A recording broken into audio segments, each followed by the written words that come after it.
welcome to episode 3 of the Thrive Beyond Divorce podcast. My guest today is Chrissy Leontios, who's a specialist family lawyer and domestic violence lawyer. Just a word before we start. If you're at home and you feel unsafe with the person who may be putting you at risk, please be very careful about where you choose to listen to or watch this episode. Make sure that you're somewhere safe where the perpetrator can't see what you're doing, because you could possibly be putting yourself at risk. Chrissy, I wonder if you could just give us a brief introduction about yourself, and then I'll just run through some of the things that we're going to cover today. Hi, thanks Jennifer, thanks for having me. So as you indicate, I am a domestic violence lawyer and a family lawyer. What we do here at Cleon Legal is quite unique because we practice all our family law matters and domestic violence matters through a domestic violence lens. So we very much are considered all the different aspects of domestic violence and how that may impact on the matter and any behaviours that either party are displaying in the matter. And we also run through our matters through a trauma-informed lens as well. So we're very considerate of the ways we have our office set up in order to create a safe space for people to tell their stories, to be vulnerable, to feel safe, to ensure that their trauma isn't triggered, because when that happens, they may not be able to recall memories or feel safe to share the stories. That's really important for me as their lawyer to know. We also work holistically with other domestic violence services as well. We really think about domestic violence as a whole and not just the immediate legal impact, but the social and safety impacts of our clients as well, to really support them through a very difficult time. Thanks, Chrissy. So one of the things I'd really like to cover with you today, and it's really our focus, is how the COVID19 Coronavirus pandemic, and in particular the sheltering at home or isolation directives, are impacting on domestic violence and victims of domestic violence. So, just having a look, I've seen that Google's seen a 75% increase in the number of searches for domestic violence, but there's been a decline in calls to domestic violence hotlines. And I think that's something that isn't indicative that there's a decline in domestic violence. It may actually be because victims can't actually safely contact hotlines. Absolutely.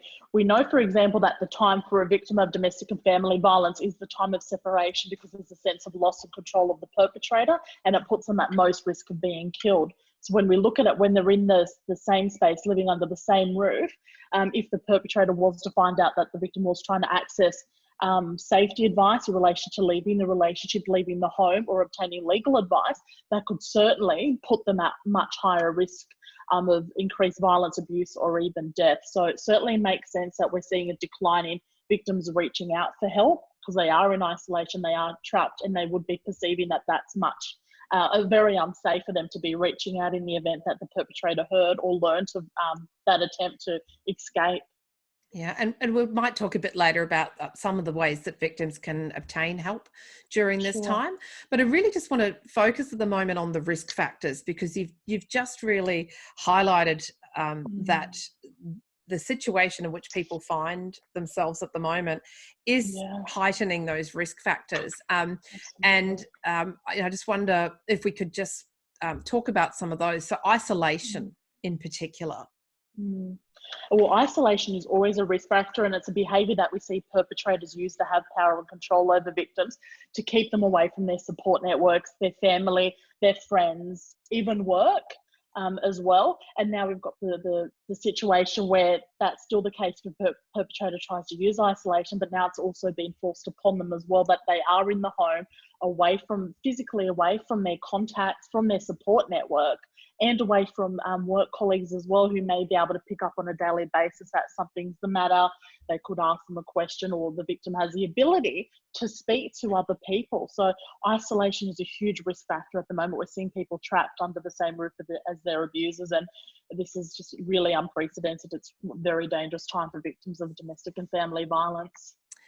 And it said not having those co-workers every day noticing that something's wrong, where they might have been aware that there's a situation at home, but the flip side of that is where the victim's never spoken out, and there's no way of people seeing that there's been a sudden change, and that isolation could be really increased, and there's no way that someone can just go to a family member or a friend and have a chat, and perpetrators potentially using the isolation to even more closely monitor the movements of their victims.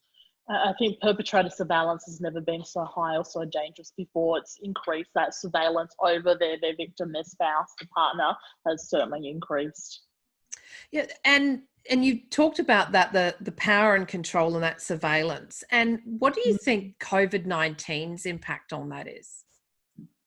It's exasperating it. It's certainly increasing it, and it's manifesting in such a dangerous way now.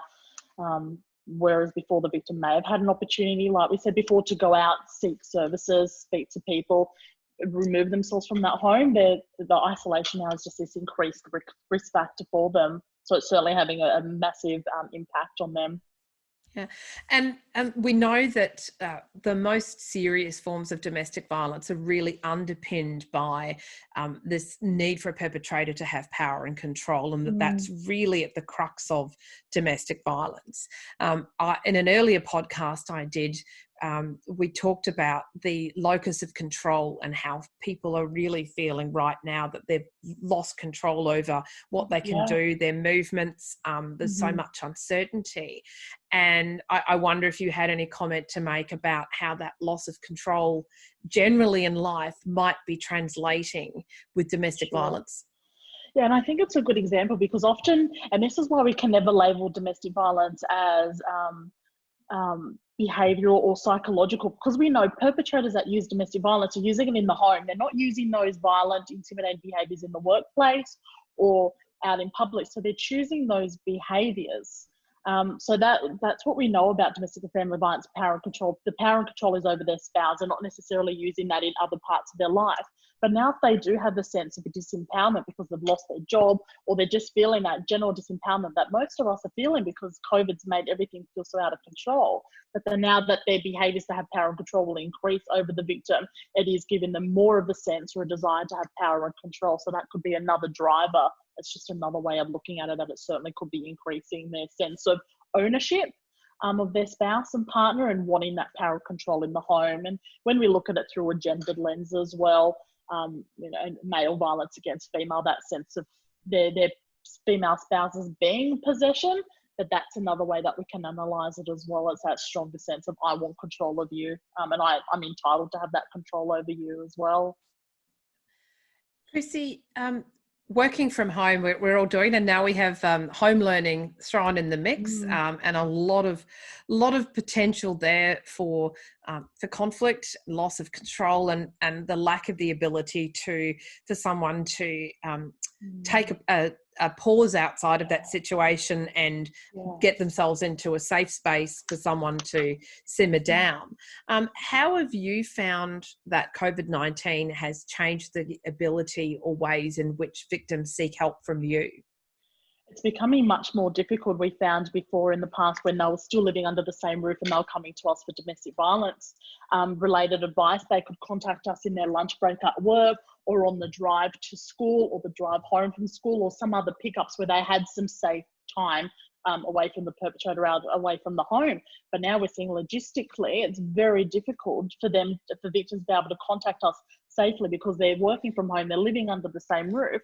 They're not leaving the home. They don't have that away time where they can pick up the phone or get on their work email safely without being under that surveillance. So it's certainly driving. Working from home is, I think, a huge inhibition for people to access justice and access service as well. So this is an access to justice and a social justice issue as well. Now working from home has had a flow-on effect in the way people access justice. Yeah, and you can imagine if someone is a stay-at-home parent, and the other parent is now working from home, then that home was previously the victim's safe space for at least a chunk of the day. Now they're with their perpetrator 24/7. And they just, that fight, flight or freeze response must be so heightened in those victims right now. And I wonder if we could just talk about the services and the options that are available for those people, because I wouldn't want victims to think that they can't get help right now. So if you could talk to some of the options that are available, at least in Queensland.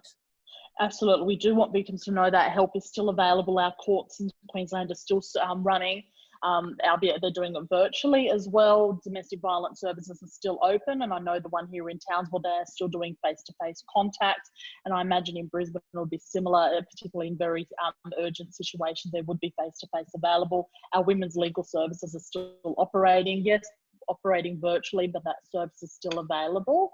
The courts, like I said, the courts are still open. You can still apply for a domestic violence order. The police are still taking out domestic violence orders as well. So justice and the legal process is still there. It's just we need to work out different ways of people being able to access it and accessing it safely. The police have also introduced a text message service for non-urgent matters, and I can give you that phone number as well. So if you're in you need some police assistance or advice, but again, I impress upon you that it's for non-urgent matters. You can discreetly text 0437 131 444, and that's to the Queensland Police. Could you just repeat that number for us again, Chrissy?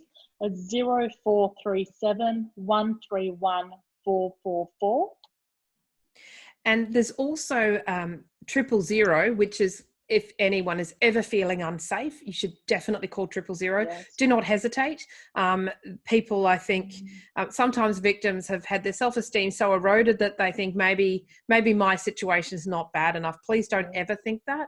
If you are in danger, your children are in danger, please call 000. If you can't speak, there's actually a service the police have where if there is no answer to the operator's greeting, it goes to an interactive voice response system, which is, I expect, designed for people who can't speak or are in a situation where they're not able to, for instance, if they've fallen. And the voice response system will ask the caller to press 55, so 55, if they needed emergency help. The question's asked 3 times, and if there's no reply, the caller's disconnected. If the caller does press 55, the call is connected to the police. Now, if that goes unanswered, so if a victim's called and they've pressed 55, the police call and they can't answer it, then the police will send a patrol car to the address associated with the phone number.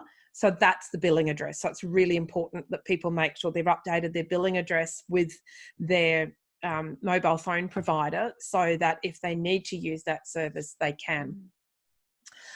Something else that I think a lot of people aren't aware of, Chrissy, is police protection notices. I wondered if you could just explain for people what those are and how they work, because I know our courts in Brisbane have been encouraging people to use police protection notices rather than putting themselves in a dangerous situation of having to come to court, or if they can't come to court to make an application. Sure. So a police protection notice is used where the police are actually called out, for example, to the home, and the police assess that a party is in need of protection, and therefore a police protection notice can be issued. And there's also ouster orders that the police can apply for, or a cooling off period for the perpetrator of violence to be removed from the home as well, often just for a temporary amount of time.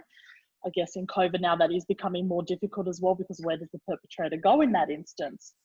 But the benefit of the police protection notice is that the police are called and the police go to the effort of preparing the application, and throughout the process the police prosecutor will act for you, rather than you having to bring your own application for a protection order and then, for example, hire a lawyer to then prepare all the material. So the benefit is that the police will act on your behalf. I think a practical risk at the moment is if that occurs and you're both living under the same house and the police are called, there could be a further risk factor for you if the perpetrators return to the house. And that's when you should be accessing other domestic violence services to see if there's safe housing available, or calling 1-800-RESPECT as well, or DV Connect, who can help you get some alternative housing, because we know by you contacting the police but then you're forced to reside under the same premises, even if an order's made, that you could still be at increased risk. So housing is a very serious consideration here for your safety as well. So there's many different facets that we need to consider. Mm-hmm.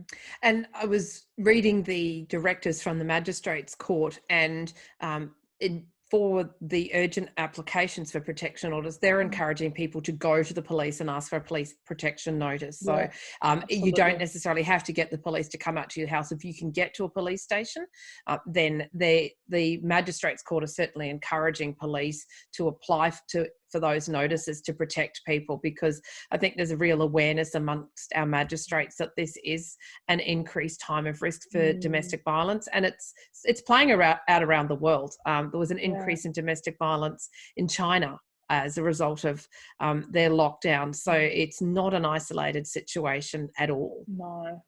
And I think the risk still with either a police protection notice, and it's an irony between a police protection notice or a private application for a protection order, is the perpetrator, the respondent, still needs to be served. So one way or another, he or she's going to find out about that application, whether or not the police bring it or you bring it privately as well. So it's so difficult. It really is such a difficult time. If the police had attended a home, though, they had the capacity to remove a perpetrator. So yes, absolutely. I think that we need to make that really clear, that it's not the police turning up saying, here's a notice, everybody go off on your merry way now. If they believe a victim is at risk, they can remove the perpetrator. Certainly. Yeah. So some other risk factors, I might come back to those, Chrissy. We see a lot of discussion online on social media about people drinking more, and it seems to be a coping mechanism that people are using, not necessarily a healthy one, but it's the reality. We do have a big drinking culture in Australia, and I see people talking about day drinking once the school's home learning ends, and all of that, and for most people that is a topic that they can joke about. But for domestic violence victims, I imagine if the perpetrator is drinking more, that's a really potentially scary situation for them. Absolutely. It's a risk factor, so it's likely to increase the occurrence and the severity of the domestic and family violence. So we need to be careful that we never blame alcohol, because a person's choice to use domestic and family violence is a choice. It is a behaviour they choose. However, it's certainly a risk factor. So alcohol can certainly increase the severity of it and the likelihood of occurring and being worse. So we've seen that research has come out from the Foundation for Alcohol Research and Education that 70% of Australians are drinking more alcohol than normal during COVID. Wow, that's a big increase. Yeah. That's a huge increase, isn't it? Massive. Not that different from the 75% increase in Google searches about domestic violence. Yeah. I mean, I don't want to be making the mistake of saying eating carrots improves your eyesight and correlation and causation, but I think it is telling that there's an increase in both of those things. We're seeing much more concerning behaviour all round. Exactly. And then we have another risk factor as well, that unemployment can again be a reason for it to be a risk factor. So again, never an explanation or an excuse for domestic violence, but again, it can increase the severity of domestic and family violence. And as we know, we've seen a massive spike in unemployment due to COVID. So there's another risk factor as well that we're dealing with as a society. And I imagine if there is unemployment, whether it's the unemployment of the victim or the perpetrator, that's another excuse to exert financial control. Spot on. Absolutely. Yeah. And Chrissy, could you talk to us a bit about financial control? Because for me, that seems to be one of the least understood aspects of domestic violence. I have clients who come to me and I ask them questions about how things were managed in their relationship, and I hear these stories of terrible financial control, and people just aren't identifying, and often emotional abuse as well, and people just aren't identifying that as domestic violence, maybe because we're using the word violence, and maybe abuse and control are more appropriate words. And sometimes it's that light bulb moment for a client to realise that actually that stuff was not okay and not normal. So I wonder if you could just talk to us a bit about the non-violent forms of domestic violence Yeah. that can sometimes be the worst and lead to violence escalating so quickly post-separation. I think I'm seeing, for example, a perpetrator telling, particularly their new spouse, if they're newly engaged or married, you don't need to work, I'll look after you. Already we're setting up a very unequal relationship and a dominance as well. Don't worry, I'll look after you. And that's very patriarchal as well, I guess, the man looking after the female. What that does is automatically puts this woman, or for example, a woman, in a very unequal position where there is dominance and there's reliance, financial reliance on this other person to provide. So that in itself is an act of power and control, and then which can then manifest in financial abuse, because that person pulls the strings. They can say, threaten, if you don't do this, I won't be giving you access to money. If you don't give me sex, if you don't clean the house, I control all the money. I can cut off all accounts, which I see very, very often. Or they're only, for example, the victims only provided X amount just for grocery shopping, and that's it. There's not enough for them to meet any higher needs. It's just getting by. So see that manifest quite often in property settlements as well. I'm like, do we know of any other accounts? And my clients say, well, I really don't. I just wasn't provided with knowledge of any accounts. I didn't make any financial decisions. I was only given almost an allowance like a child. Yeah. I think if you're not allowed to have your own bank account or your own credit card, that's a sign that there may be something wrong. I mean, and I think we need to be fair. Someone who is financially well off and says, you know what, look, I don't want you to work. You don't need to, I can provide for you. If that's done in a way where the other person has autonomy over their spending and doesn't have to account for it and isn't scrutinized over every minute purchase, and the person feels like they have the capacity to spend what they want without consequence, that's not financial abuse and control.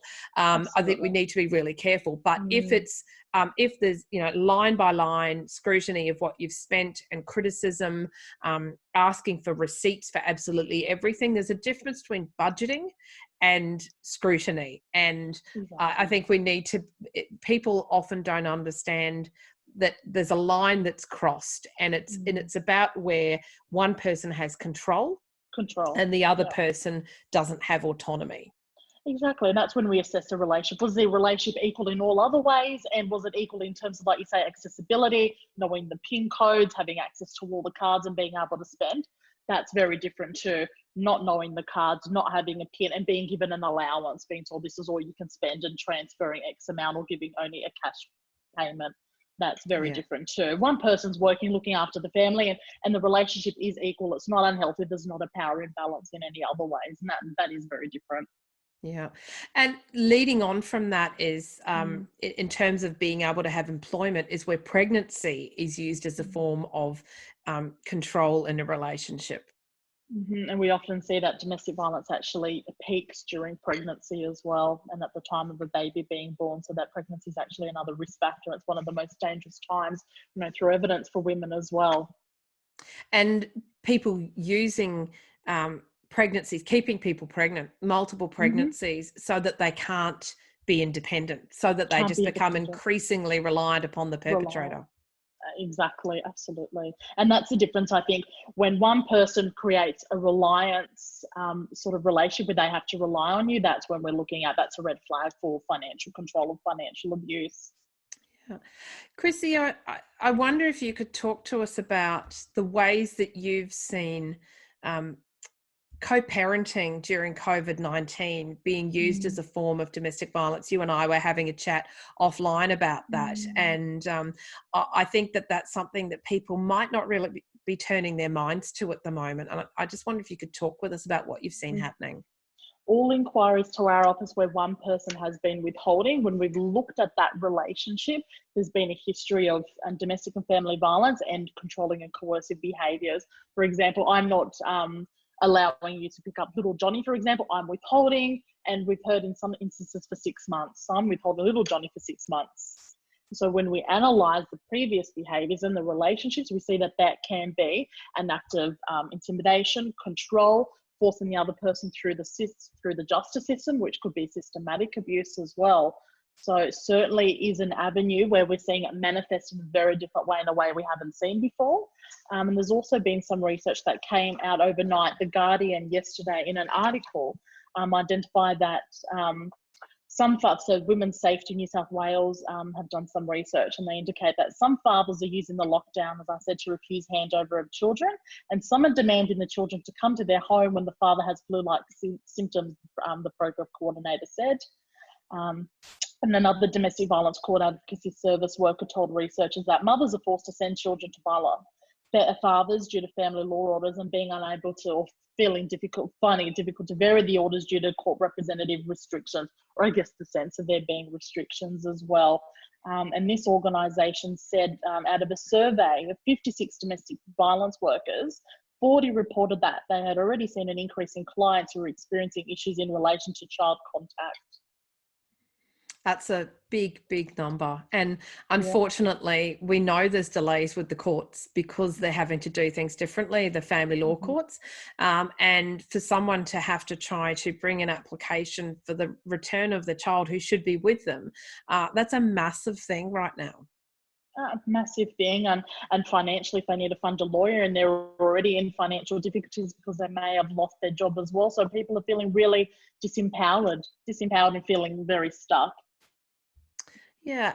So I think it's important for us to be aware of the different ways that domestic violence manifests. And that's what I really wanted us to highlight, because people need to understand that if they have a friend in this situation, or they're in this situation, that it's not okay, and people can get help. We've talked about some of the ways you can get help. There's the police non-urgent line that Chrissy mentioned earlier. There's 1-800-RESPECT, which is a website. You can also phone. They're available 24 hours, I believe. There's also some handy apps that people can download. There's one called Penda, Penda, and Daisy. They have resources in them where people can save evidence. Just make sure that you're doing it safely, and that if your perpetrator can get hold of your mobile phone, they're not going to see that, because that's a real problem in itself, isn't it, Chrissy? Definitely, absolutely. It's just another practical consideration. And we know that perpetrators are now using or trying to remove and discard victims' phones as well. So further entrenching them in isolation and trapping them by removing and breaking their phones. So if that is happening to you, speak, if you can, safely to a domestic violence service, and they may be able to provide you with another mobile phone that you can hide somewhere really safe that the perpetrator doesn't have access to, because we are seeing an increase in that as well. So mobile phones being broken, so to limit access to services. And I think it's important that people are aware that if you do leave a dangerous situation, that your phone can be used to track you. Perpetrators don't need to be very sophisticated to be able to do that. So you really need access to a clean phone. I know we have a stock of clean phones that's been donated by a women's group that I'm part of. And we, if someone's leaving, we give them a phone with preloaded apps with a SIM card in there, so that they can give the number to people, they can contact us. Obviously things are a bit different at the moment, but I think it's important that victims also know that if you do need to leave, that the Queensland government has made it very clear that leaving and going and taking yourself and your children to another place is not going to be considered a breach of our lockdown requirements. You won't get in trouble for leaving. So if you need to leave and go to mum's, a friend's, a shelter, a hotel, wherever you need to go, you will not get in trouble with the police for doing that. And I suspect there may be perpetrators who are holding that over victims' heads, making them feel like they can't leave, but you will not get in trouble with the police for doing that. That's such good advice. That's so important that people understand, because I feel there is such a sense of disempowerment just in general. So, and if you're feeling stuck, you do need to know that there are options available and you can leave. Yeah, and I think I'd like to turn now to what people can do if they need to reach out for some help, or if they want to help someone that they believe is in a bad situation. And maybe if you could offer some practical tips on what people can do to let people know that whether or not they're safe. Yeah, so I've been thinking about just in terms of neighbours. So now more than ever, we're all home, so we can hear what's happening in the neighbourhood. So if you're a neighbour and you suspect something's happening in a home, well, for one, you should always call the police. If you feel that somebody's in danger, call 000. In the past week, we've unfortunately seen a woman that was killed, and neighbours didn't do anything, because there is that belief in society that domestic violence isn't my business, it's a private business. So for one, if you think that something's happening and somebody's in danger, please call the police. If it is safe to speak to your neighbour who's the victim, you may want to say, well, I suspect something's happening. Can we come up with some sort of code word or something that you can indicate if it's safe for me, to alert me to it, so I can call the police? For example, flash your bedroom light, turn your bedroom light on 3 times, for example.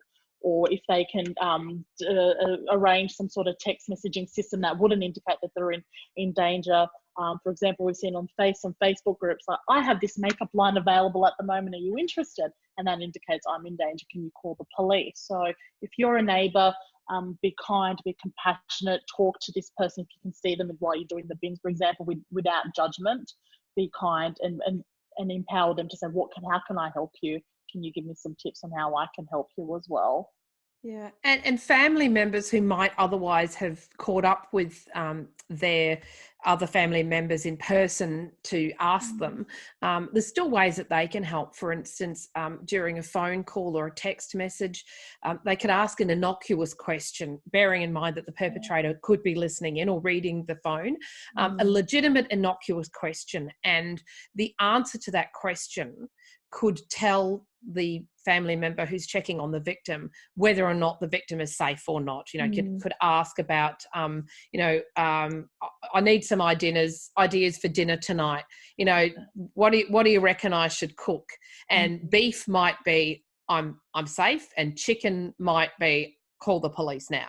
It's something really, there's an everyday conversation that has code words built into it. And I think that's really important, because asking someone, are you safe? Are you okay? Is really risky, because that tells the perpetrator you've been talking about what's happening and increases the risk for the victim. Yeah, definitely. And I think we can make domestic violence is everyone's business, so we can all play a part, and doing even an SMS exchange like that could save someone's life. So we really need to, it is everyone's business, and the ramifications could be really positive for that victim in terms of their safety. Yeah, absolutely. As family lawyers, I think there's a few things that we also need to do and change the way that we're doing things in this COVID-19 situation. And I wonder if you could just talk about some of the suggestions that you've got there, Chrissy. I think when you get a new client inquiry, always ask them, is it safe to call you back on this line? Does the perpetrator have access to your emails? Can you change your passwords? What is the safest method of communicating with you, and when, and how would you like us to identify ourselves? So we use a mobile number for people that it's unsafe for us to call off our main lines, which are our website numbers. So it'd be easy for the perpetrator to look us up and find out in domestic violence law firm. So for example, we might just say it's just Chrissy, or it's Jade, or even Cleon. That may be safer than Cleon Legal as well. So empowering the victim, asking them for their tips of what's going to keep them safe, and being conscious of it. And it's not just the family lawyers, it's the support staff. And it's the support staff who are really at the front line of this in keeping our clients safe. So they're just some tips, just basic things that everyone should be thinking about. Absolutely. And coming back to the phones again, one thing that I really encourage people, if they're planning on leaving or they do leave, is to get a phone that's on a different platform from the one you've been using. If you've got an iPhone, move to an Android, and vice versa, because each of them have so much account stuff built into them where people can be traced, and you might lose your apps for a while until you can safely change back to the other platform.